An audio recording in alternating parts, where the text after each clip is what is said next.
Hello, we are here today with Dr. Mihretu Guta talking on technology advances, specifically with the Generative Pre-trained Transformer, or the GBT. Dr. Guta, what is your view on technology in general?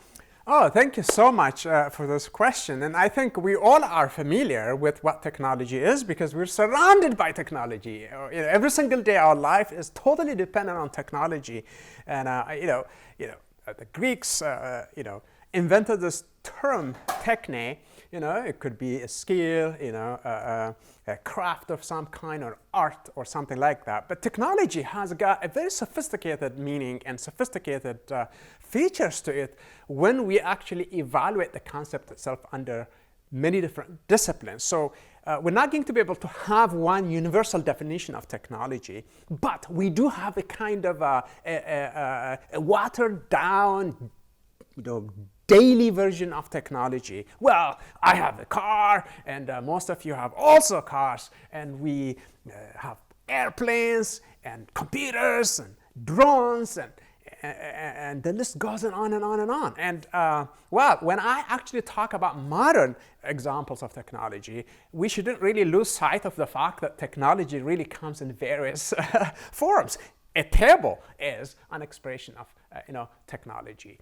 A bed, and so on, and everything that we use in a house, and anything that human beings invent in order to solve certain practical problems can be deemed and can be put under the category of products of technology. So human beings and technologies have always been buddies, and I think the issue, the concept of technology really goes all the way back to the ancients. And even I would really, it's not even exaggeration to say that it might go even to prehistoric period as well. And so the development and the complexities of a technology, took thousands of years. The growth and the development took thousands of years, and we always improve ourselves in creating different kinds of technologies, and because we want to solve different kinds of practical problems. And the versions, the kinds of the sorts of technologies that we have in 21st century, for example, are very, very different in their features and their complexities and their advancements and so on. And if we go back like 2,000 years back, we never had drones or cars or airplanes or, the incredibly amazing technological products that we all enjoy in 21st century. None of them actually did exist back then. But what happened 2,000 years ago actually led up to what we have today, because everything is really connected. It makes it kind of a chain-like structure, and I think it would be kind of an expression of a lack of gratitude actually to think that, technology somehow, made its presence known in 20th century or in 21st century. That's actually a lie. And people have invented calculators back in 17th century, for example, Pascal or Leibniz and others really contributed to our understanding of all of these modern versions of technology. They did their best in their time, and that gave insights for the subsequent generation, and subsequent generation have taken a step forward, and here we are today. And who knows what might come 10 years from now, 20 years from now, 100 years from now, and so on. And the technologies that we all are admiring right now might be obsolete, for example, 200 years from now. And the yet to be born generation probably might end up doing even things that we might not be able to imagine right now. So I think, in short, I think technology is literally anything that we use to solve practical problems. And I think we can just simply sum it up by saying, in a very simplistic way, it's a tool. Technology is a tool. But technology actually has got a very interesting relationship to science as well. And scientific questions, scientific inquiries always almost lead people to come up with the right kind of technology that will advance that question forward. When we seek an answer for that question, sometimes we need to back it up with the right kind of technology. For example, if people are physicists, are studying elementary particles, for example, they just want to have something that smashes particles at a high speed, and what comes out of that experiment might be something that would give us new insights into different kinds of particles. In fact, physicists do that all the time. So, but one thing that I just want to emphasize when we think about technology is technology is meant to serve our interest and our purpose and our goal, not the other way around. I don't understand the idea of we serving technology. That would be kind of doing things in an opposite way.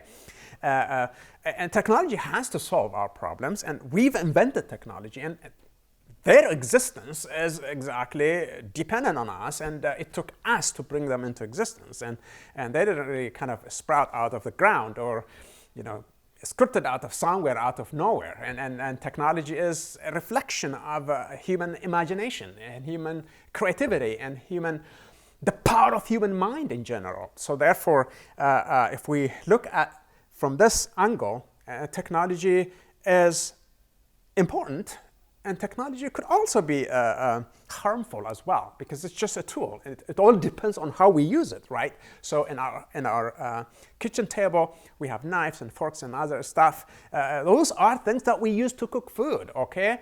Those are technological products. We can also harm people, right? Those are dangerous things as well. So it all depends on how we use technology. Technology is sort of like, it's a neutral thing.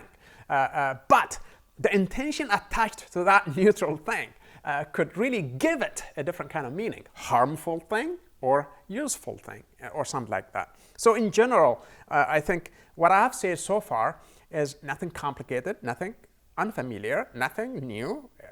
Each one of us knows because we can't actually imagine our daily lives in 21st century without depending on technology.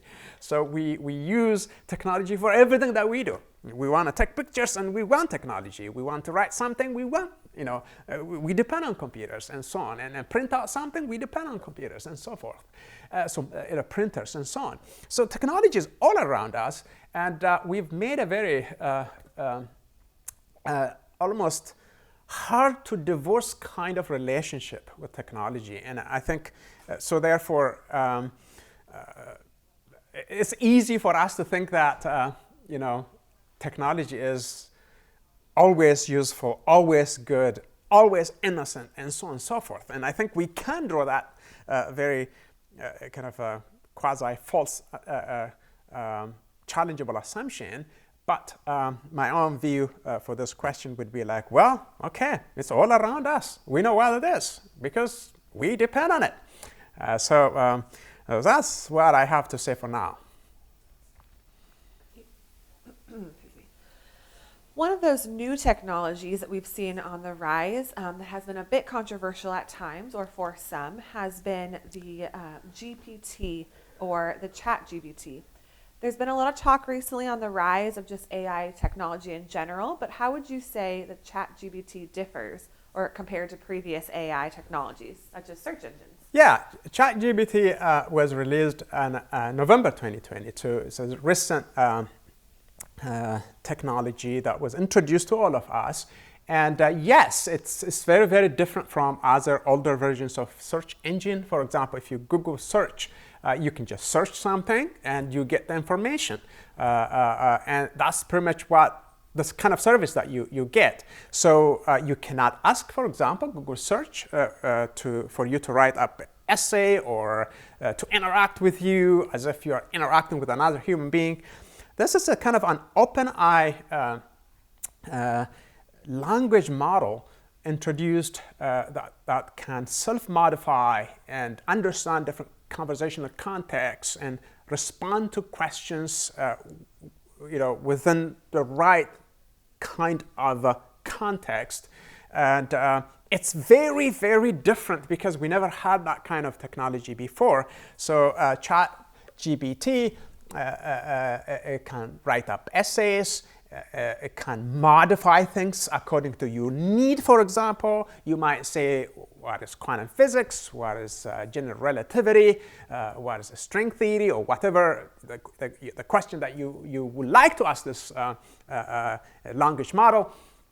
And then you can say, well, I am not, well informed about the string theory or quantum physics or whatever that you want to ask. Just make it understandable, or do it at this level, at that level, high school students level or college students level or something like that. It can modify in that way. So it's incredibly flexible, incredibly amazing technology, and it kind of gives us an impression that there is something in that machine conversing with us, as if that's another kind of a mind-like something. Well, you can get that impression, but still, ChatGPT is a software. It's a powerful software that we've never seen before. It's highly advanced, and it can do things in a way that you would like it to do it for you.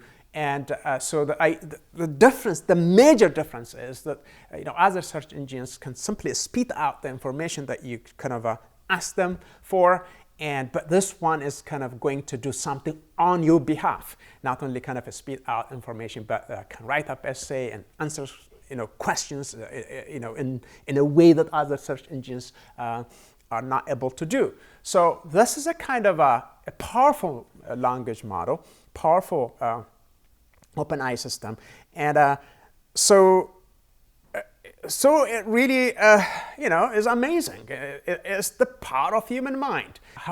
Human beings have been able to create such a software, and this software can do various kinds of tasks in a matter of minutes and seconds. And so it taps into the existing available data, and it's not like ChatGPT is going to create something out of nothing, but it taps into the available data from internet and other sources, from cyberspace, and then summarizes it and puts it in a way that the question that you ask dictates it, and it spits out output. This kind of technology is completely new, so it's very, very different from other search engines, and that's one of the main and amazing differences that we're witnessing right now. All right. Can ChatGPT be a meaningful interlocutor? Well, okay. So to answer this question, I think it's really important to kind of paint some quasi-historical context. And Alan Turing, a UK, very capable, very, very amazing mathematician, and who laid actually a foundation for theoretical computer science. He came up with what he called Turing machine, and a Turing machine was supposed to accomplish different mental tasks and so on. And the Turing test is something interesting about that phenomenon. And the Turing test is, suppose, for example, a human being is given a certain task, let's say examination or test, and the Turing machine also has different kinds of ways that computes things. Turing machine is literally not real, but let's suppose it's real. So the Turing test, the idea basically is that if there is no difference for the rest of us, there's no way for the rest of us to distinguish between, let's say, what the Turing machine does, what a human being does, then Alan Turing, back in 1950s, he really predicted at some point in the near future, there would not be a way for us to be able to tell the difference between a computer mind and a human mind, because what the computer mind does could be exactly like what a human mind does, and so on. So Turing machine was proposed by Alan Turing to show that probably there isn't a huge in-principle based difference between how a human mind works and how a digital machine works, or something like that. Now, we should wonder, when we talk about ChatGPT, it's sort of like, can we say that Alan Turing's prophecy is now being realized? When people ask ChatGPT questions, the way the response is being organized and put out might give us an impression that, okay, this is a flawless essay, or this is an amazing response that I would have gotten had I asked a human being. So even like in some certain circumstances and contexts, it's a better response than what a friend of mine would have given me or something like that. So there's a sense in which here, whether the interlocutor idea makes sense if we take it from a very serious agential perspective. Are we going to say that ChatGPT is like an agent? Well, a side note here would be like ChatGPT is not perfect.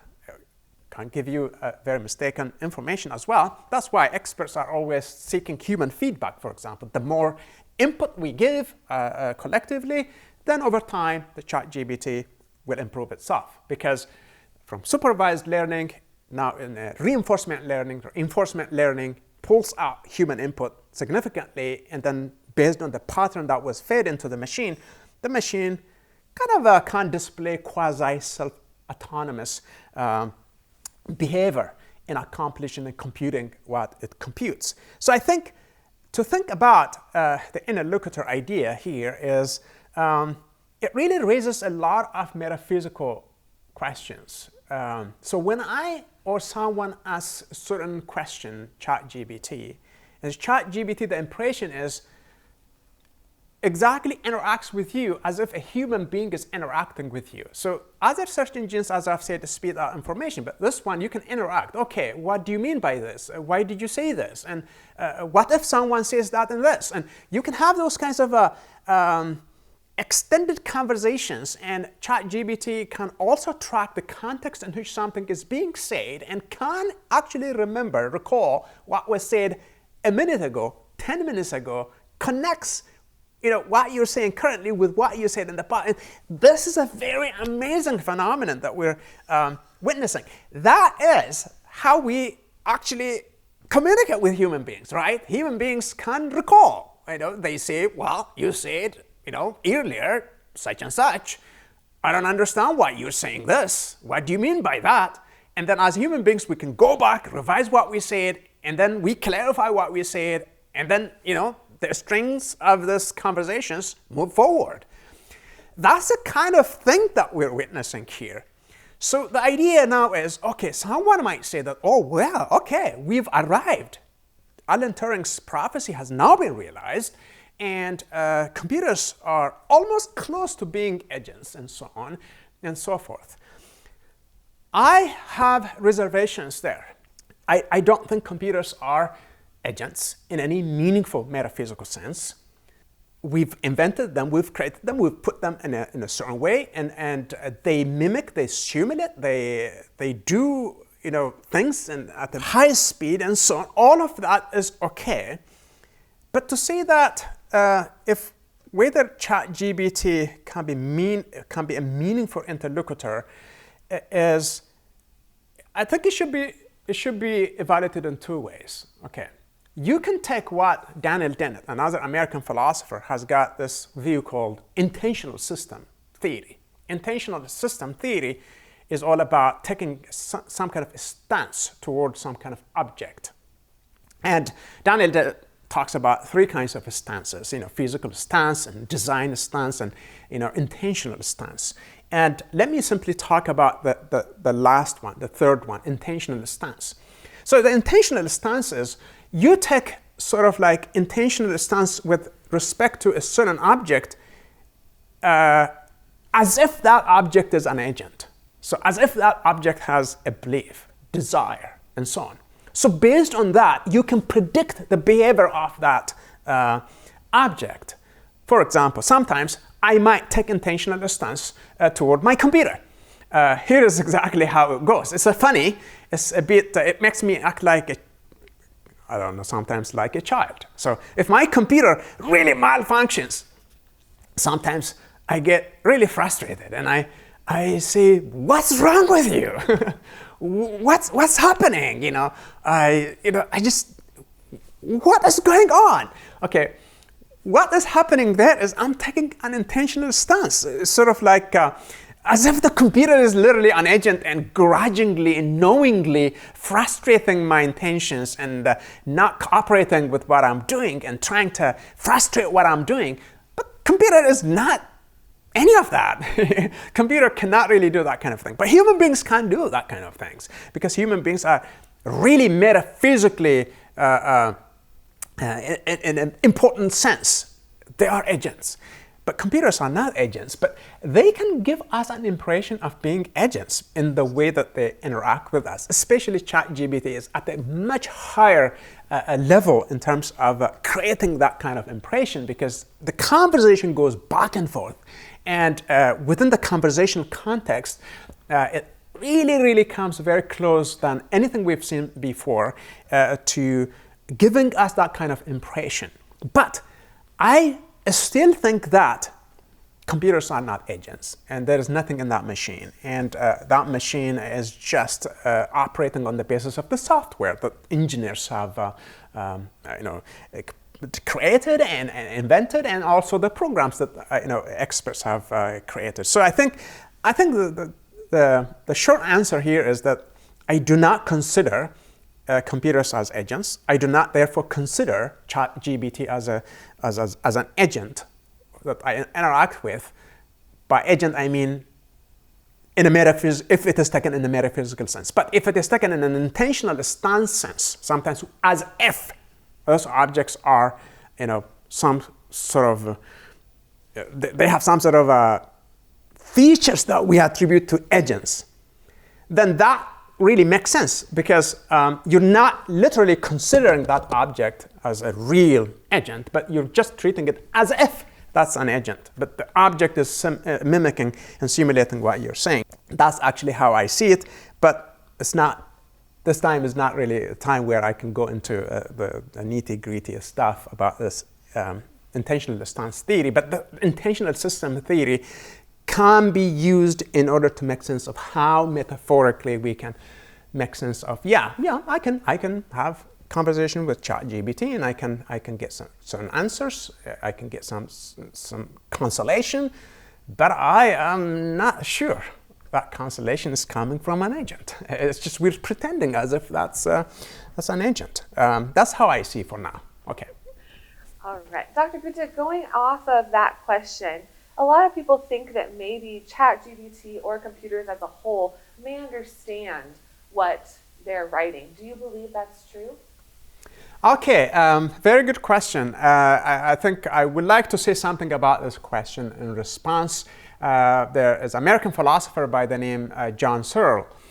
He published an article in 1980 entitled Brains, Minds, and Programs. And in that paper, Searle makes a point to show that computers can only understand syntactical structure of whatever they are supposed to do, as opposed to semantics or the meaning of what they are doing.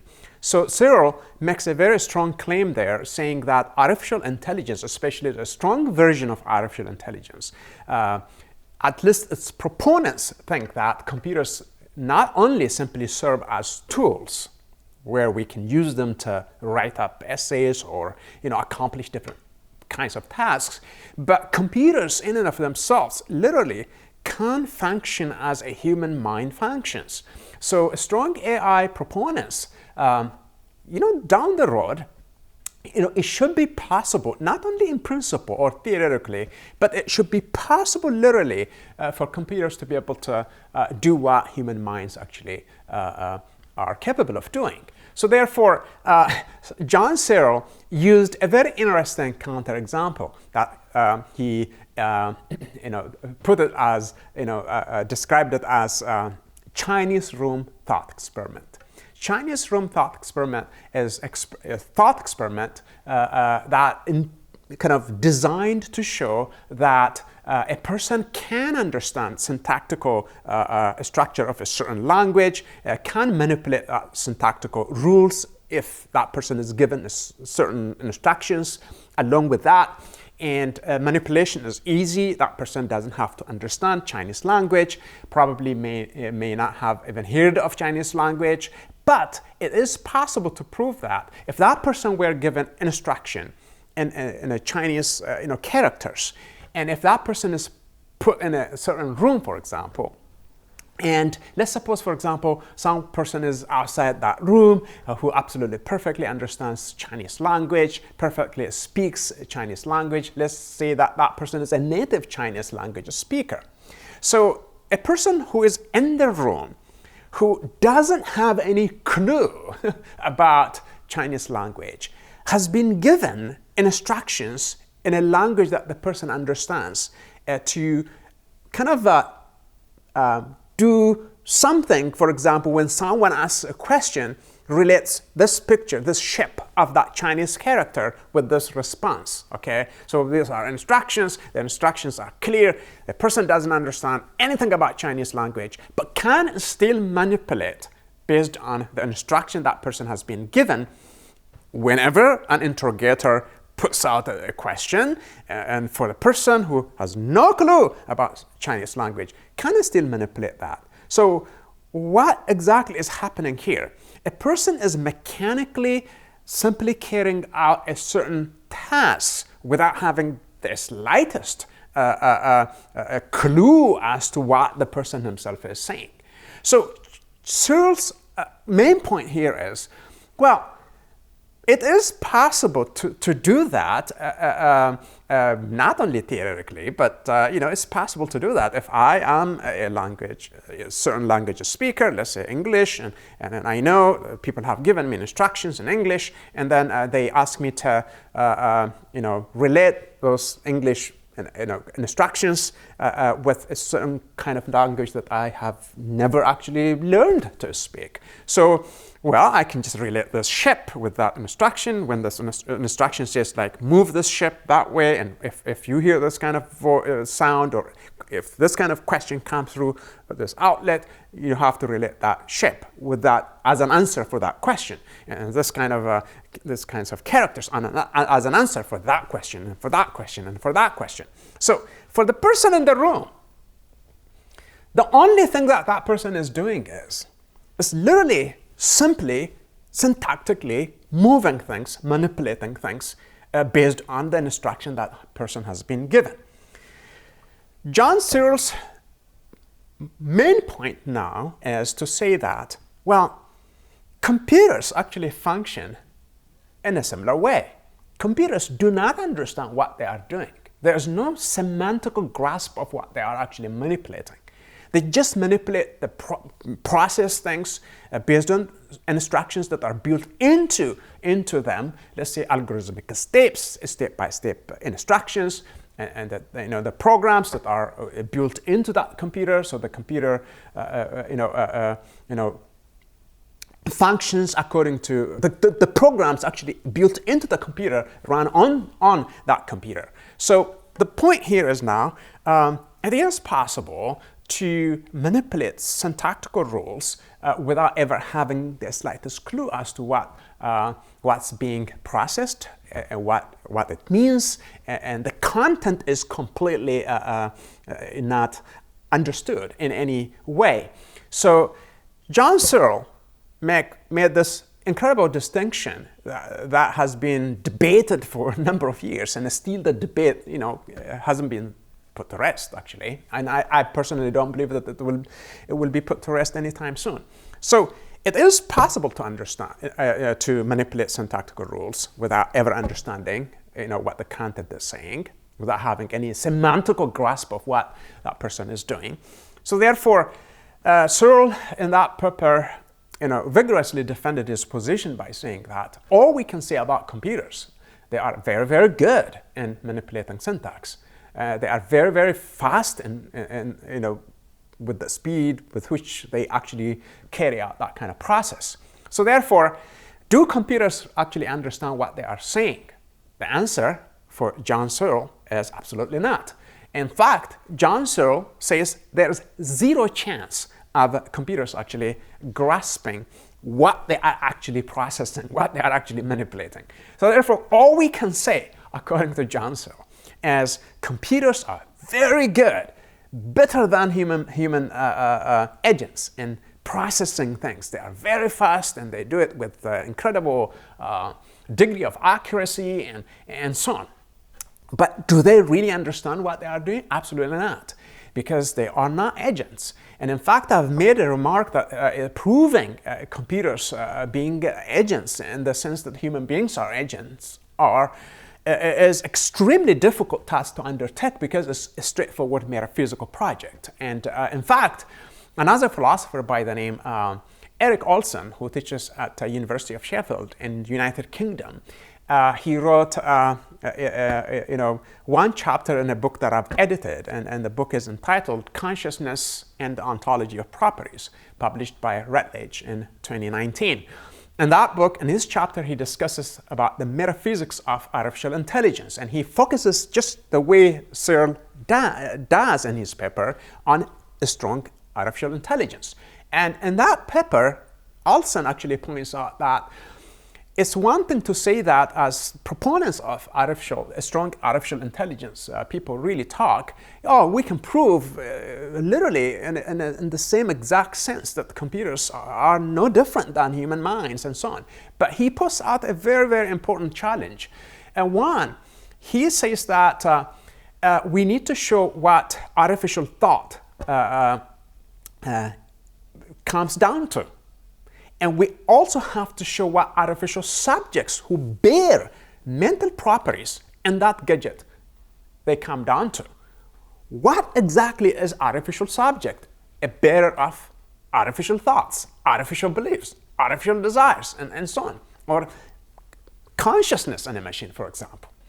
So these are questions that really require a very serious metaphysical examination. So it's easy to say that, computers can't be agents, but in what sense and how? What aspect, what part of a computer can be taken as, for example, a representative part of what an agent, an artificial agent, looks like, for example?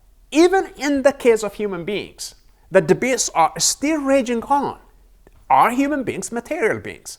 Are human beings both entities that do have bodies and souls, for example, or are they entirely immaterial beings? Where do these mental states actually come from? How do they actually exist in human brain? Are they the same thing as, for example, brain states, or are they distinct from brain states? How can we explain the origin of mental states? How can we explain the origin of consciousness? How can we explain the origin of, for example, soul, if human beings are essentially souls? Or how can we show that if human beings are essentially material beings, what would it take to show that?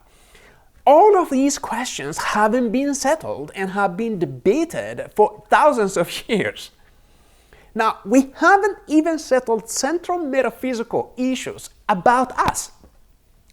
So it seems very premature to really come up with this optimistic projects, making bold claims that now we are going to prove that computers can be conscious. Now we're going to prove that computers can have their own mental states, and they can be in their own mental cognitive states. How can we actually show that? And Erik Olson actually puts the better question, as well as the nature of artificial, for example, cognitive or artificial intelligence itself, as a challenge. These things haven't been taken actually seriously, even by people who work on artificial intelligence issues. And so the idea now here is, if we take what John Searle is saying, that, well, it is possible, for computers. In fact, it's actually possible that computers can not only manipulate syntactical rules, they do that all the time. That's exactly what they are good at, right? So it's a further step and a further challenge and further burden of proof to take up and to show that computers absolutely understand what they are saying. Then that would require what Olson is actually telling us to be the case, which means that we have to show artificial subject. We have to show in other words, artificial thinker. We have to show how artificial agent or a bearer of mental property can be created out of a number crunching systems, such as computers. So now, if we bring Searle's idea that computers can only understand syntactical states, how to manipulate them, and so on, based on the instructions that are being built into them in the first place. And if we bring Olson, now we face even a huge challenge now. The challenge is really to show the nature of artificial thoughts, the nature of artificial mental states, how they can be put on equal footing with biologically supported mental states when it comes, for example, to beings like us, to entities like us. So therefore, now we've got Searle's challenge that computers cannot understand what they say. But then why is it that computers cannot understand what they are saying? Well, Olson's approach is now going to help us better see why that is not the case, because computers are not agents. There is no thinker in that machine. If there is one, then we've got to show that. We've got to establish that. We can't simply assert and move on. We've got to take time, do the metaphysical hard labor, and show that, and then show that empirically as well. Because when we talk about whatever the defenders of a strong artificial intelligence are saying, if it is possible literally to show that computers can think just the way biological organisms like us do think, then we've got two huge projects. One is a metaphysical project, argued by Olson, which means that artificial mental states, artificial intelligence itself, what exactly is it? An artificial subject or thinker or bearer of mental properties. What are these things? What are the best ways that we can put in place to answer these questions? So Olson's agenda is purely metaphysical, but that absolutely requires empirical support as well.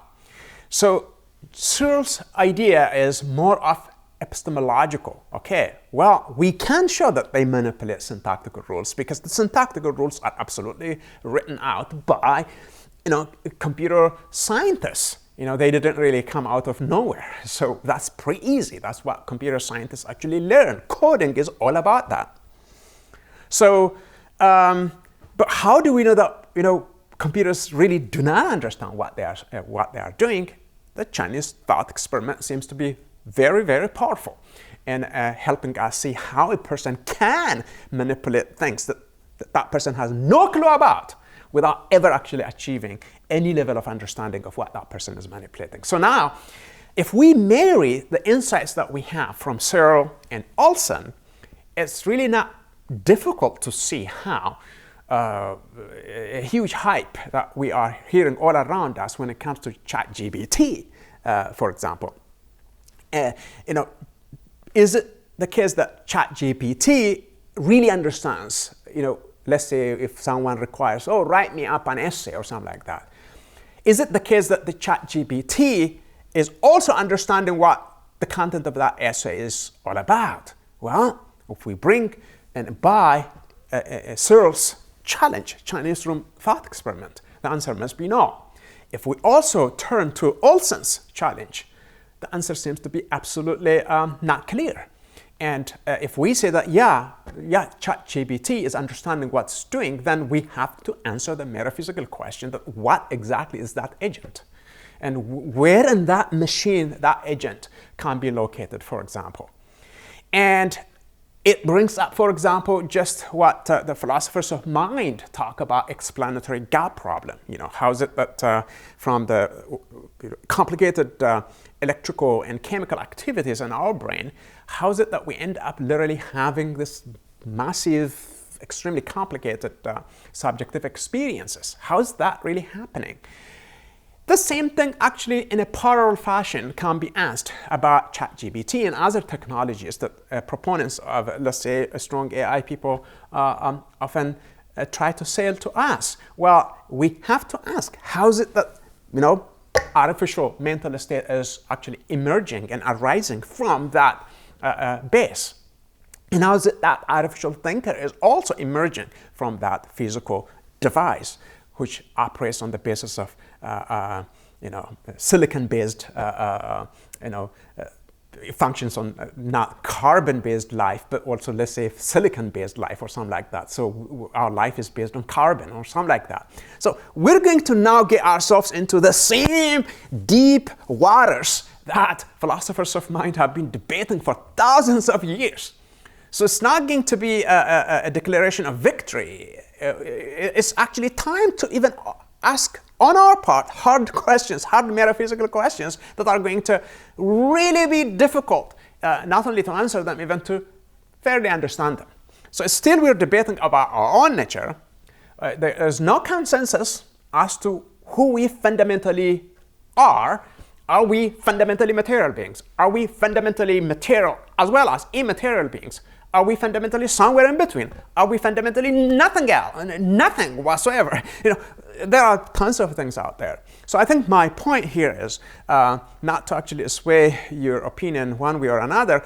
Well, probably I'm trying to do that, and I think what I'm doing is it's really not clear when people really make such claims that computers can understand and so on. It sounds easy and it sounds simple. But if we take time and think about what we're actually saying, it's going to be very, very difficult to handle that thing.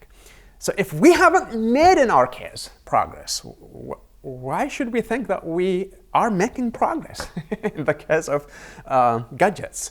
So, okay, whatever that we do, whatever that we say is going to cause and bring up so many questions, and it's fun to think about those questions. But I think my own answer is, I'm sorry for the long answer, but my own answer is, I don't really believe that computers are agents in any meaningful sense, not even in a derivative sense.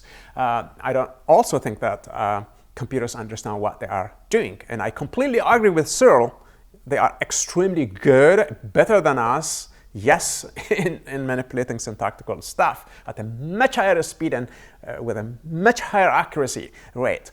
And I also have to agree with Eric Olson that the burden of proof is on defenders of a strong AI to show us that what they actually think, what these artificial mentalists is come down to, as well as their bearer comes down to, which is artificial subject and artificial bearer of properties or artificial thinker. So I hope this would be an encouraging stuff just to further extend our conversations and debates and try to understand what these things are. But I think my own motivation is really to make some small contributions toward that kind of serious conversation and serious discussions, as opposed to there's nothing to talk about now and everything is just taken care of. I beg to differ.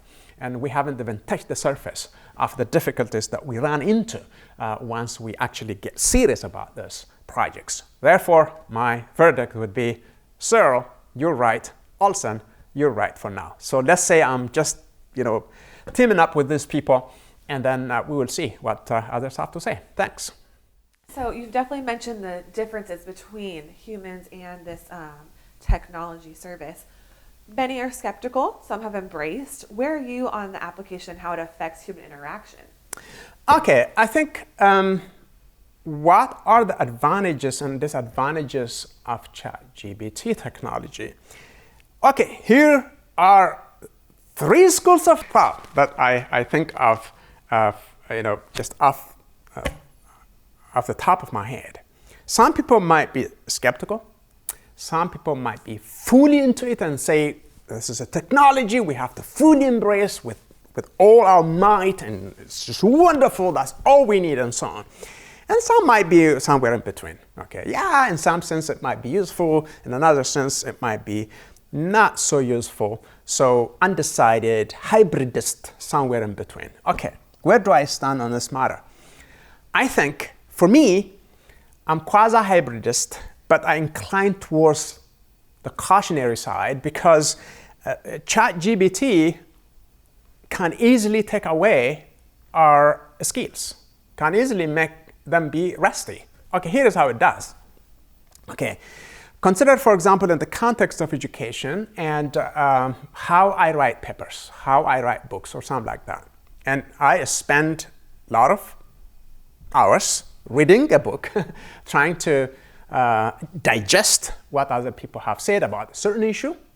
And I strategize how to go about writing up that book or article.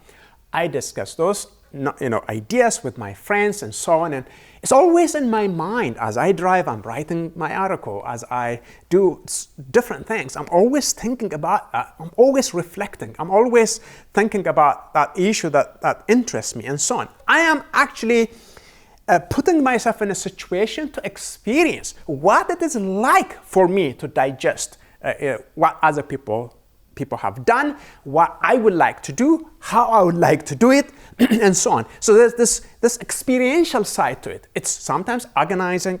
It takes hours and hours. Sometimes it's pretty frustrating.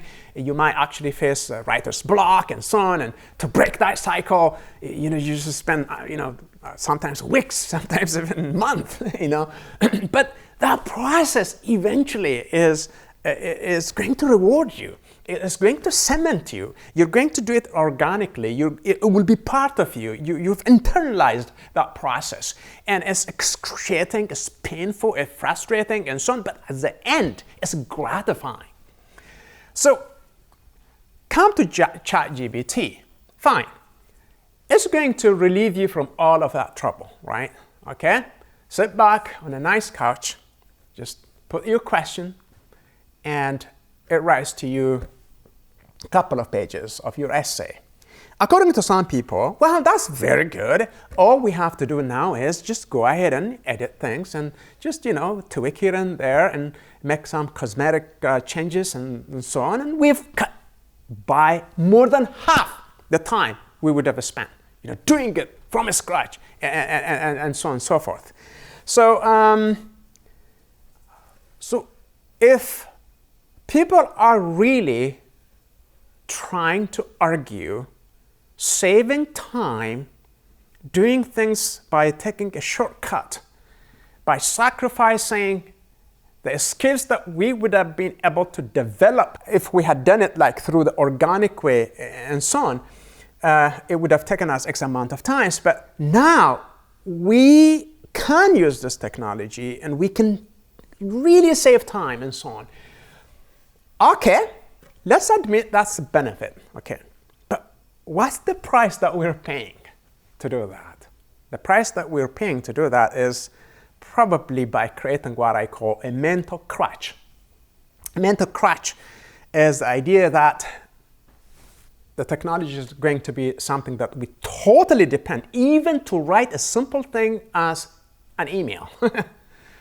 So people who totally sell their souls to this kind of technology, I can predict will not be able to even write a coherent email in the future.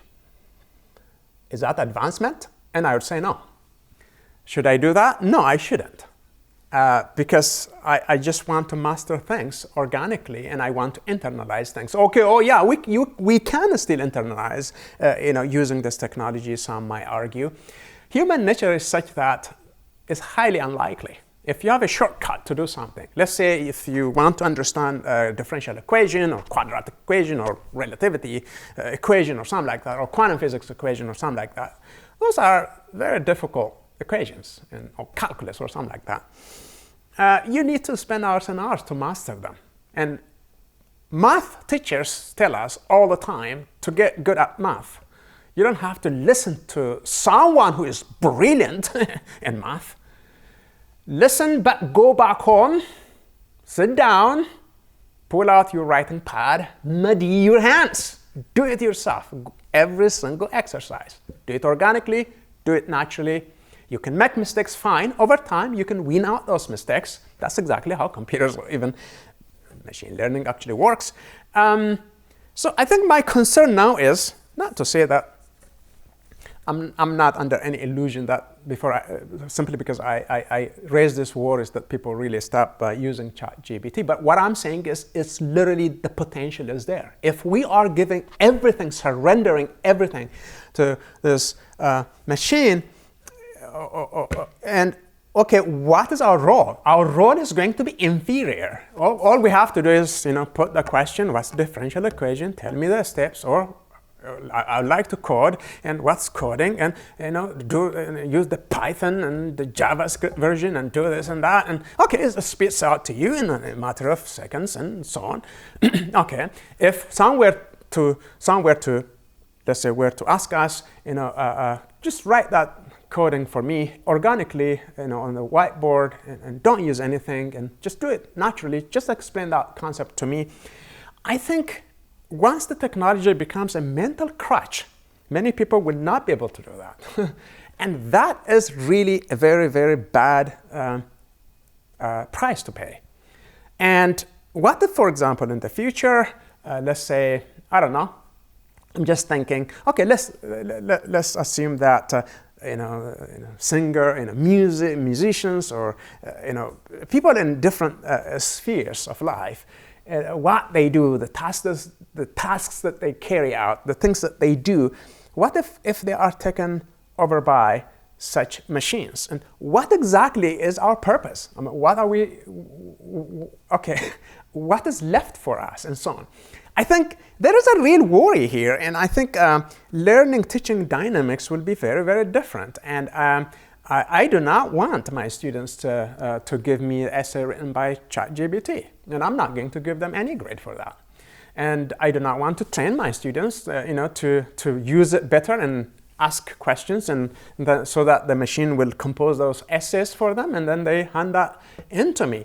I'm not signing up for that. I don't even recommend anyone to sign up for that at all. So I think there's a real worry, and if it becomes mental crutch, you cannot operate naturally without that mental crutch. It's very obvious. If I am, for example, if I get some sort of injury and I'm using the literal crutch or something like that, if you take that crutch away, I'll fall down, I'll be wobbly, and I cannot stand upright. I think that analogy perfectly works here in my view. So what is the point of asking the machine to write up essay for me? I'm a philosopher, and I reflect, and I see what's happening around me. I think about so many different things. I just want to come up with my own insights. I should be able to put those insights in my own way, organically, naturally. I should master that skill on my own, and I should be able to display that without any mental crutch. Period. That's my position. I think there is a huge price to pay here. Yes, can we do things faster? Absolutely, with this machine. Oh, can we save time? Yes, absolutely. I'm not denying anything that people who defend the positive school of thought are saying. Yeah, I can grant all of that. But there is a real price to pay. Not only in the sphere of education, literary works, for example, and marketing, whatever, art and music and all of that. So you might think, well, you're just being a bit extremist here and so on. No, I'm not. I'm being brutally honest. I'm not being extremist. I'm not actually even saying that the technology should be taken off the market, and I'm not.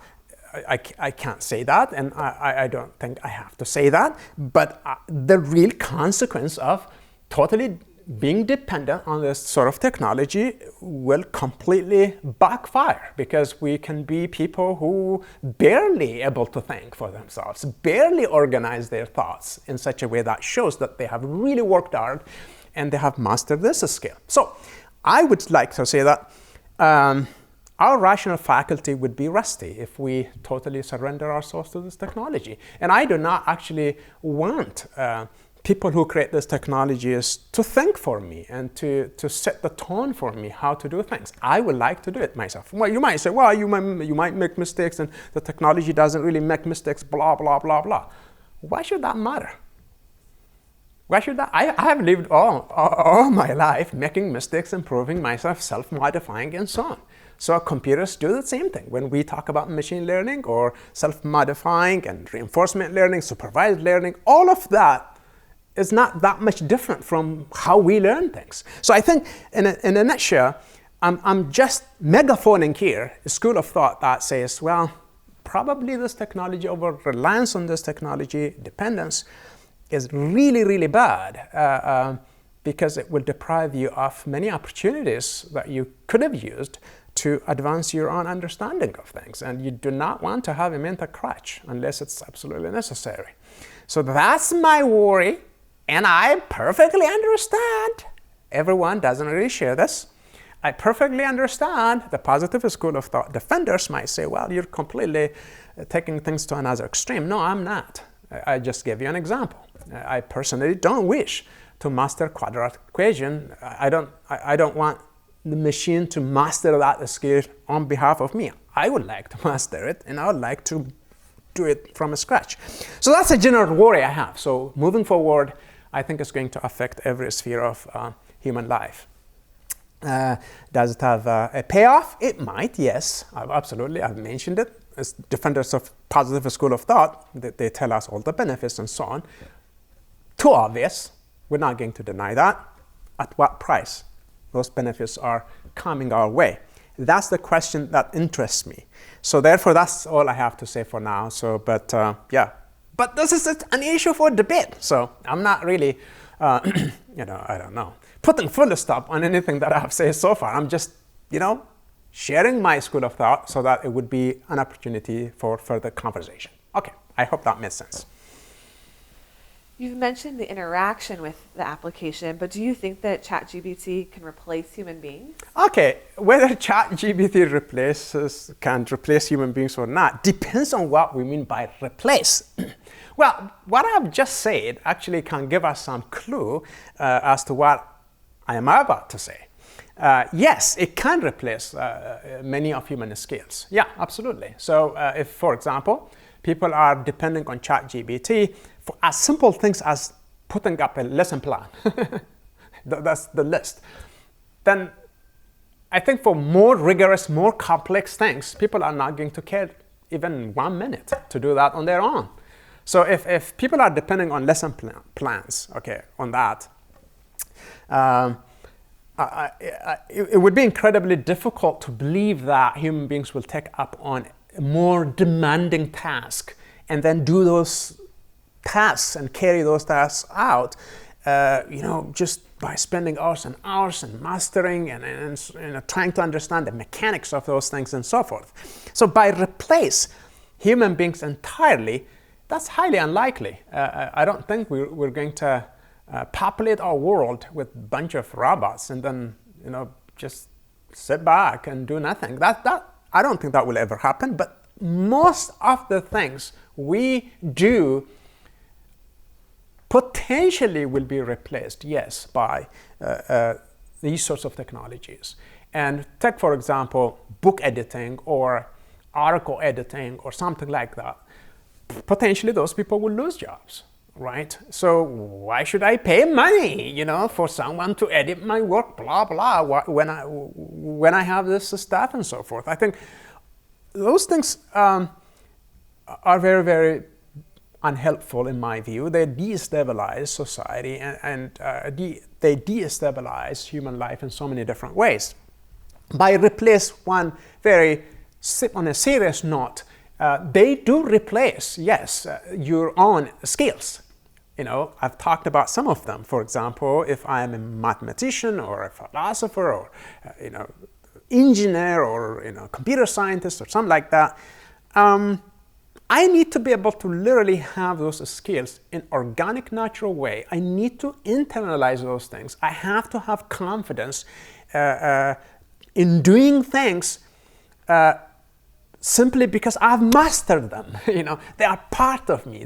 There's no mental crutch. I don't have to look up to, oh my goodness, I don't know how to put this coding together. I don't know how to write this syntax, or I don't know how to analyze those algorithmic steps and so on. And ChatGPT, what do you say? If that's the way I'm literally doing everything that I do, then over time my skills actually become rusty. So all my role is going to be basically like to play inferior role. Okay, just press that button, ask certain questions, and just read whatever that comes in the form of response on the screen, and use that. Well, what am I doing? I'm doing something, but what's my knowledge of what I'm doing? Pretty superficial. Very superficial. Another worry related to this stuff would be like, the more such technologies will replace human skills, the more superficial knowledge we end up having. And in the future, probably it might promote fake intellectualism and so on. So I think the consequences are absolutely there. So I think we should be absolutely brutally honest. Technology is neither good nor bad in and of itself, but it does have a great potential to cause a huge instability and damage as well. So I think in one broader sense, I don't think technologies will replace human beings and then we become almost all of a sudden, oh, let's leave this planet altogether and leave this planet to a bunch of robots and then find somewhere else to live. In that sense, no.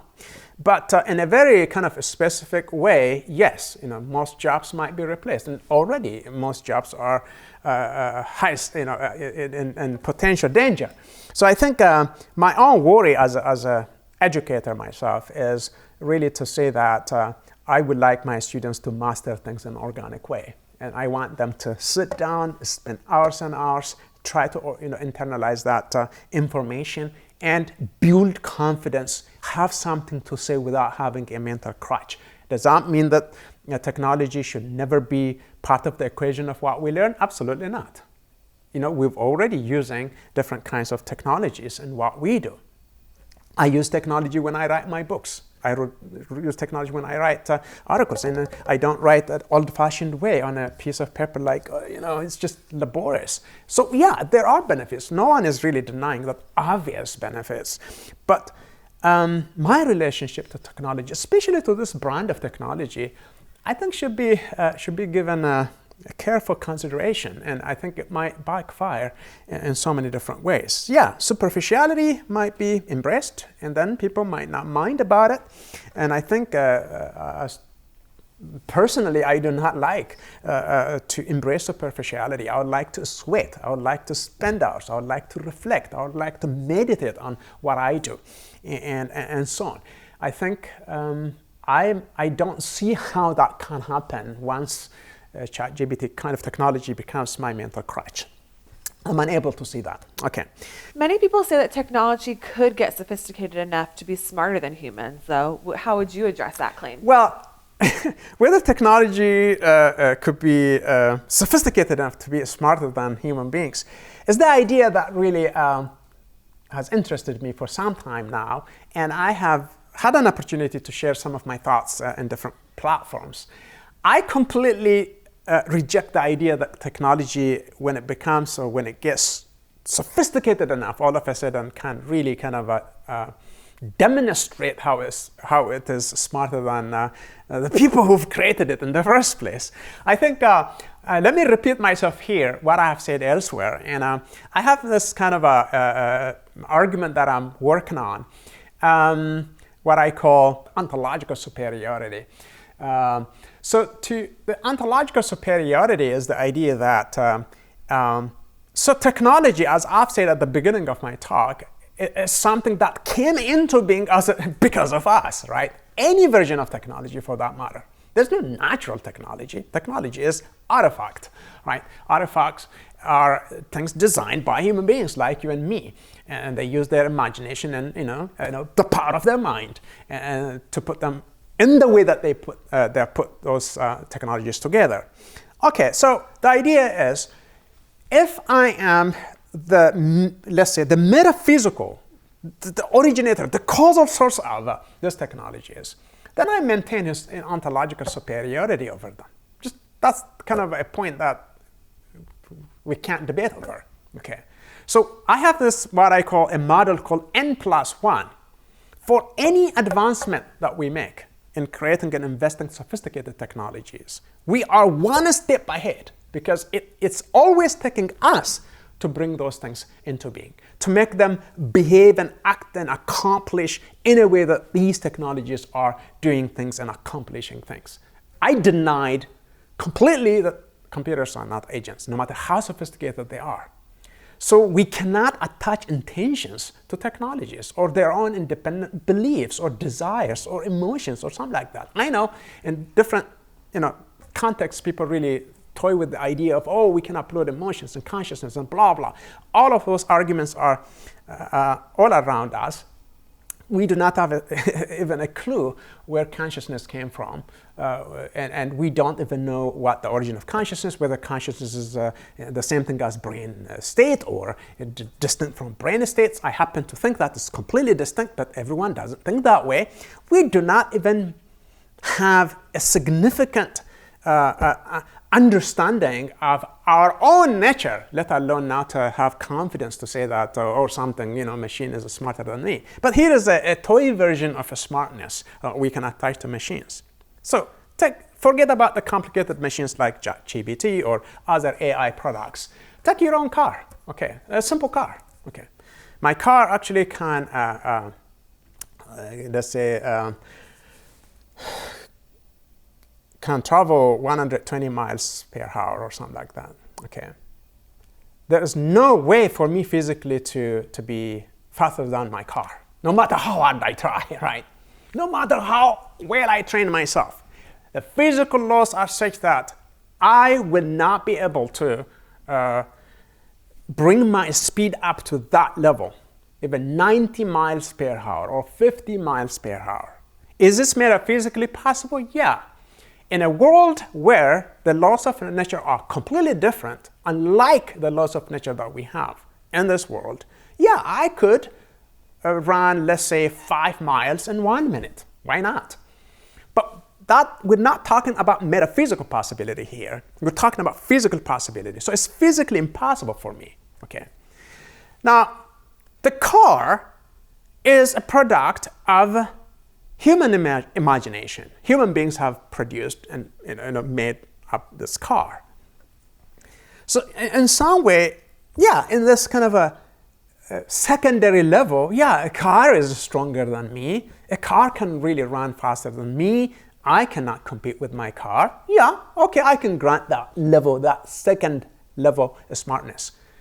I don't think we can ever be justified in attributing a smartness, let's say, in the first sense, in a more robust sense, in a more serious sense.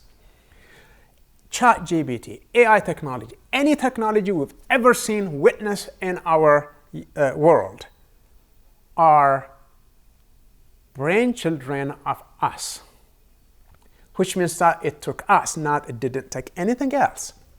So we are one step ahead, N+1 model that I'm talking about. I do not understand how any technology, for that matter, can be smarter than the people who produced it if we are understanding the notion of smartness in the first sense, like in the robust metaphysical sense. We maintain that ontological superiority no matter what. No matter what.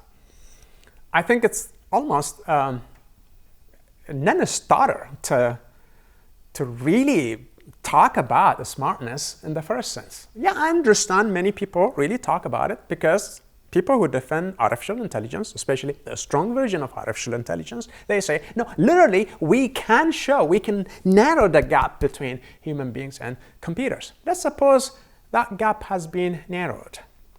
It took you guys, the people who are doing that, to narrow that gap. So you are one step ahead.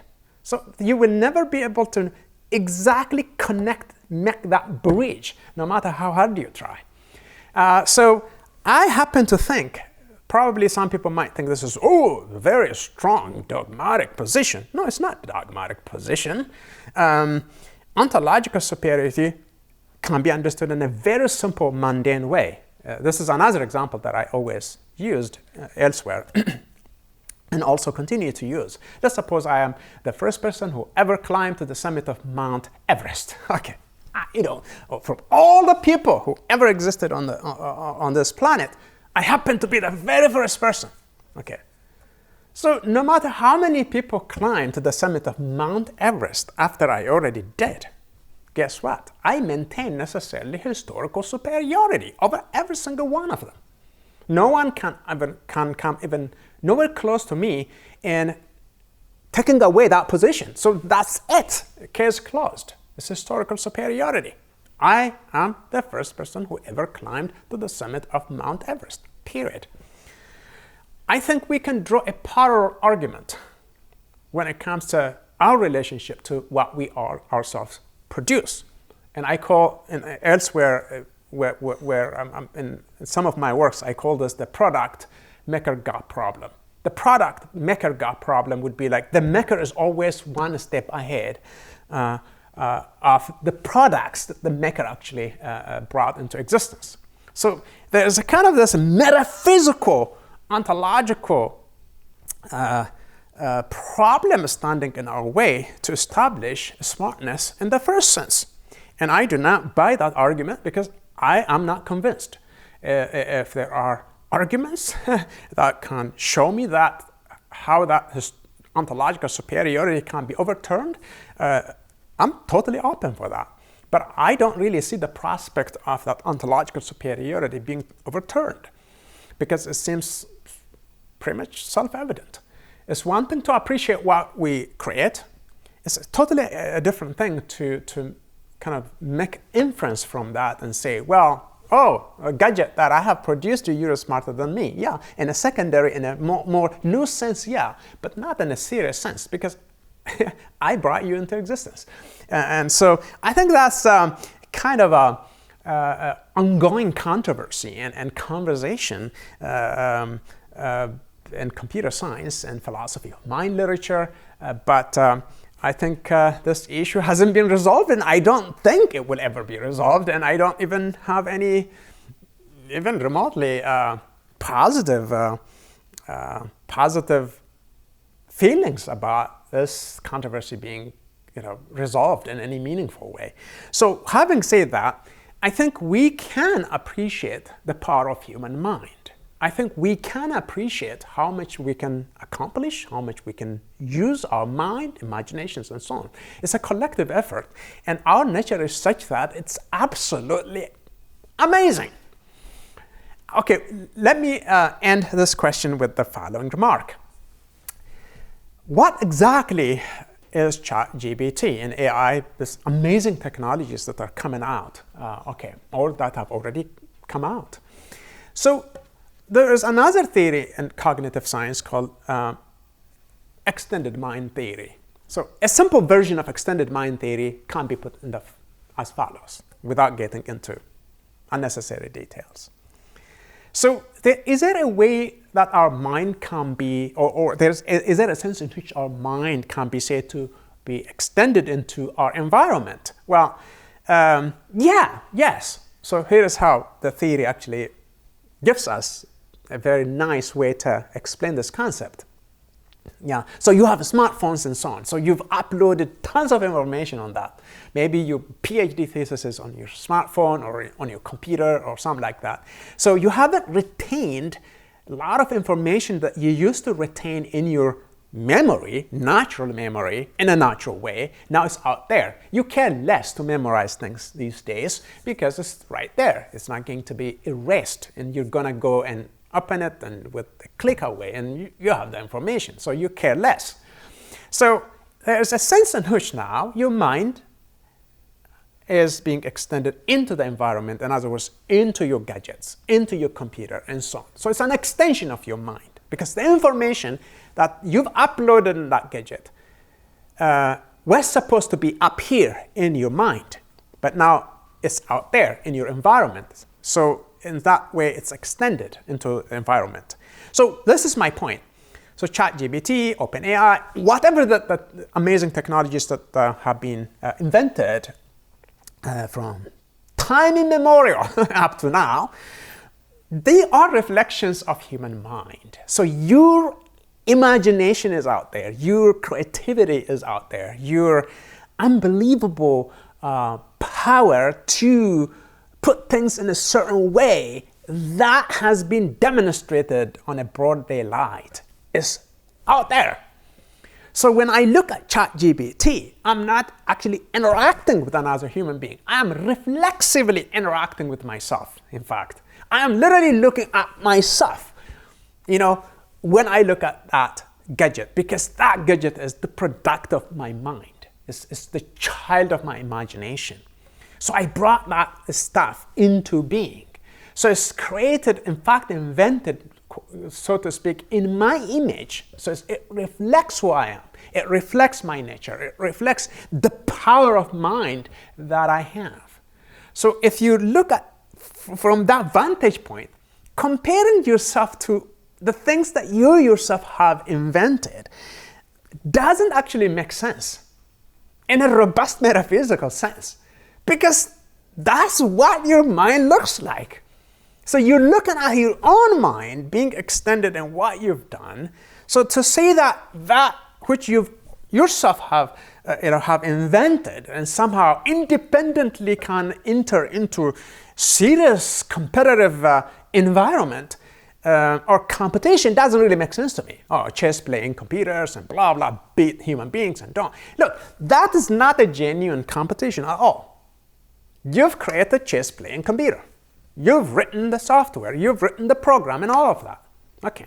Yeah, the chess playing computer can really suck in a huge amount of information in matters of seconds and minutes. And you can't do that as a human being. You're more slower and so on. But how did you do that? How did you do something that could do what you are not able to do? That speaks volumes about you. It doesn't speak volumes about what you've done. It speaks volumes about you.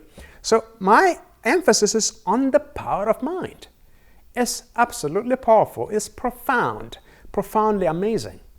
So therefore, if you take this extended mind theory insights and brought these to have some bearing on what we're saying, then to talk about smartness in a real metaphysical sense completely doesn't make sense. There is no good sense in which we can talk about that sort of smartness as if the gadgets are independent of us and they came from different universe or something like that. If we hadn't invented them, if they are sort of unique kind of alien creatures, then we can talk about fair competition. We mapped out their existence from A to Z, and then we fool ourselves by saying, oh, you're smarter than me, I'm dumb or something. No, I am far superior to what I have produced. So therefore, in a loose sense, we can talk about the smartness. My car is absolutely stronger than me, physically, in terms of what the car is able to do. Travels faster than me and so on. It took my mind to create that kind of object. Therefore, I am the smartest, right? I maintain that position. And that position is, in my view, ontologically sealed off. That's my view. I'm pretty sure I'm not under any illusion that everyone buys what I'm saying, but that's where I stand. I think that's important to make clear. And I will be absolutely open to what other people have to say. Yeah. Amazing. Well, thank you so much, Dr. Guta. We know even today there are new articles and books coming out on these different topics, so we're excited to hear what you have to say next. Yes, I absolutely would love next time we meet. We will be looking at certain technical papers that are common on technologies like ChatGPT, both pros and cons and so on, and we will be more serious and more objective, and we will talk about data and so forth. So thank you so very much for having me this morning. It has been such a fun to do these kinds of things, and thank you so much.